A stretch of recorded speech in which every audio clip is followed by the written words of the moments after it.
सी घर में गरीबी, लेकिन कभी किसी से मांगते नहीं है। बड़ी दयनीय स्थिति इनकी है। भागवतकार ने, श्री सुखदेव जी महाराज ने, महात्मा इनके लिए, भगवान के जो मित्र है सुदामा, इनके लिए दरिद्र नहीं कहा, इनकी पत्नी के लिए जरूर कहा है। क्योंकि देखिए माँ का हृदय बड़ा कोमल होता है। क्योंकि बालक जब भूखे रहते हैं, जब भूखे सुलाना पड़ता है तो माँ का हृदय रोने लग जाता है। तो माँ की इच्छा होती है कि हमारा बालक खूब खाए पिए सोए, तो बेचारी बड़ी दुखी हो जाती है सुशीला। लेकिन सुदामा जी महाराज का दिव्य जीवन, वो कभी किसी से मांगता नहीं है। जितना घर में होता उससे ही काम चला लेते हैं।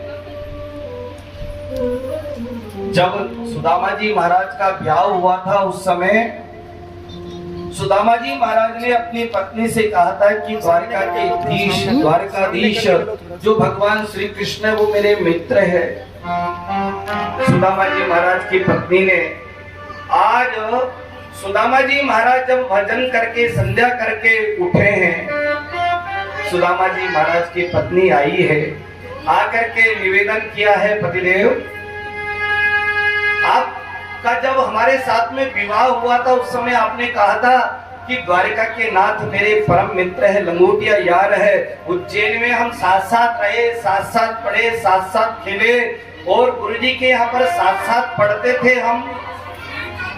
सुदामा जी महाराज ने कहा, देवी अरे कितनी पुरानी बात याद दिलाई आपने। हाँ, साथ साथ रहते थे, साथ साथ खाते थे। एक बार तो हम गुरुजी ने हमको लकड़ी लेने के लिए भेजा जंगल में। उस समय मुझे बड़ी भूख लगी, पानी बरस रहा था। गुरु माता ने हमको एक एक मुट्ठी चने खाने के लिए दिए थे।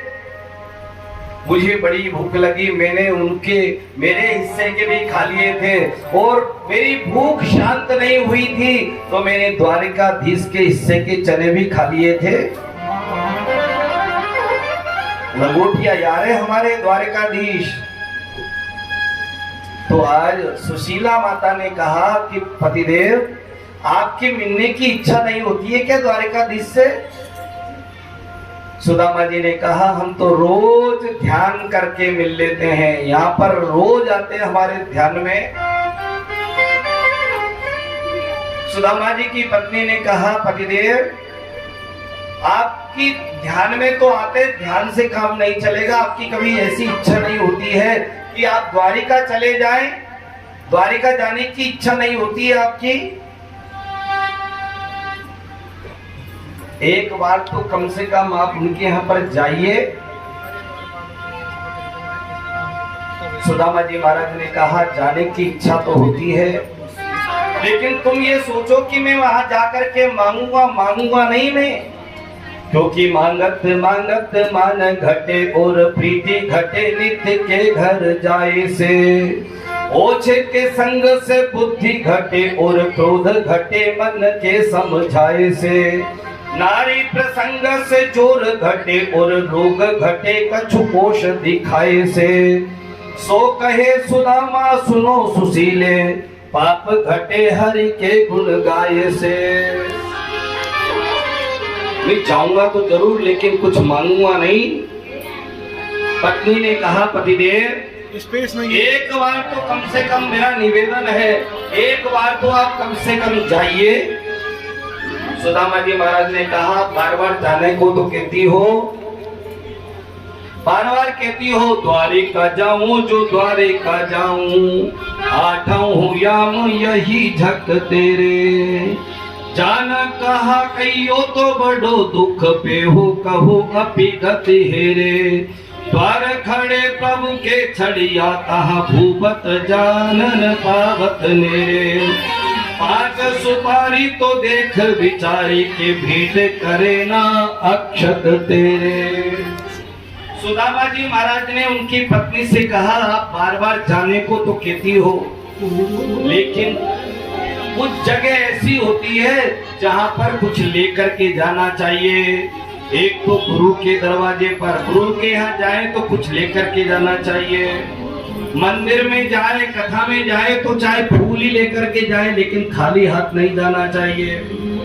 और कन्या के घर जाए या ननद के घर जाए तो भी कुछ लेकर के जाना चाहिए। मित्र के घर जाए तो भी कुछ लेकर के जाना चाहिए। ससुराल में जाए तब भी कुछ लेकर के, बच्चों के लिए लेकर के जाना चाहिए। तो सुदामा जी महाराज ने कहा तू बार बार कहती तो है कि द्वारिका जाओ द्वारिका जाओ, अरे जाऊं तो सही, लेकिन कुछ भेंट करने को, द्वारिकाधीश को कुछ भेंट करने को तो चाहिए। यह सुन के तब ब्राह्मणी कई पड़ोसन पास, शेर पाव चाउर लिए आई सहित उल्लास।